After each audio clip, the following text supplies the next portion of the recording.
Il circule depuis quelques jours sur les réseaux sociaux une vidéo faisant état de fraude dans le concours de recrutement au profit du ministère de la Santé. Face à ces allégations mensongères, il importe d'apporter les éléments de clarification ci-après. Le gouvernement de la rupture, avec à sa tête le président Patrice Talon, accorde une importance capitale à tous les secteurs de la vie socio-économique de notre pays, notamment celui de la santé. C'est pour cette raison que, dans le cadre du concours de recrutement de 796 agents contractuels de droit public au profit des collectivités territoriales, dont la première phase de recrutement de 341 agents s'est déroulée le samedi 1er mars 2025, et dans le but de prémunir les populations contre les erreurs médicales aux conséquences irréversibles constatées par endroit, le gouvernement a pris l'option de ne laisser composer que les candidats qui ont obtenu leur diplôme dans les écoles publiques de santé. Ceux qui ont obtenu leur diplôme dans les écoles privées bénéficieront d'un programme spécial de renforcement de leurs capacités, tel que décidé par le Conseil des ministres en sa séance du 19 février 2025. Il s'ensuit donc que ceux qui ont obtenu leur diplôme dans les écoles privées, qui sont ensuite admis en équivalence, ne pouvaient pas prendre part au concours. Mais dans la vidéo qui circule sur les réseaux sociaux, le cas de Dame Fanou, qui aurait obtenu son diplôme de sage-femme dans une école publique de santé au Niger,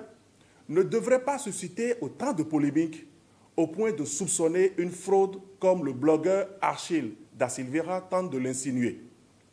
Sa candidature a été rejetée parce que l'attestation de réussite contenue dans le dossier présenté par la candidate Fanou ne comportait aucune preuve pouvant certifier qu'elle a fait sa formation dans une école publique de santé. Il suffisait pour elle d'en apporter la preuve en adressant sa demande de réclamation par les voies indiquées dans le communiqué du concours qui précisait que les demandes d'information ou de réclamation devront être déposées dans les directions départementales du travail et de la fonction publique ou au département du recrutement des agents de l'État, DRAE, en vue d'une satisfaction diligente aux réclamations. Mais Dame Fanou a préféré adresser sa requête par un canal de portée générale et inapproprié en de pareilles circonstances pour exprimer sa préoccupation qui, du reste, est une situation urgente. En revanche, un autre candidat répondant au nom de Awanou S.A. se trouvant dans la même situation que Dame Fanou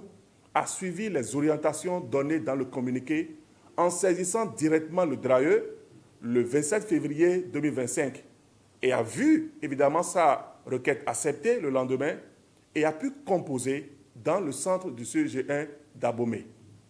C'est la preuve donc qu'aucune intention malveillante n'est derrière l'organisation de ce concours qui ne vise que la transparence et l'équité. Il importe de rappeler que le concours de recrutement au profit du ministère de la Santé est en deux phases. La première est en cours et les résultats seront proclamés en toute transparence dans quelques jours. Par ailleurs, il sera organisé dans quelques semaines une deuxième phase du dit concours à laquelle Dame Fanou et tous les autres candidats éventuellement dans une situation similaire pourront prendre part s'ils apportent les preuves suffisantes qu'ils ont suivi leur formation dans une école publique de santé. Je voudrais exhorter les uns et les autres